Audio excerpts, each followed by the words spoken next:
All right, I've got a quick solution for the whole copy and paste issue in the new version of Photoshop. So as you can see, I've got multiple layers down here, and I want to move them all to a new document that I copy from here and paste into another document, whether it's a larger size or smaller size doesn't matter. So what I'm doing is I am creating the selection and doing a copy, then doing a new document. And this is where things go wrong usually.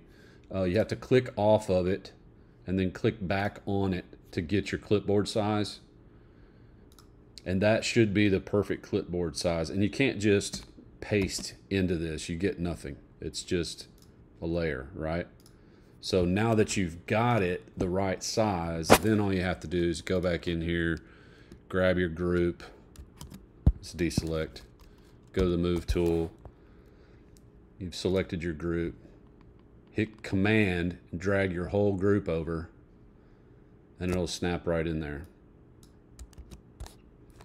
If you select the whole thing again, hit command, and you're moving the whole thing. And you can hit the center just like that. Boom, done.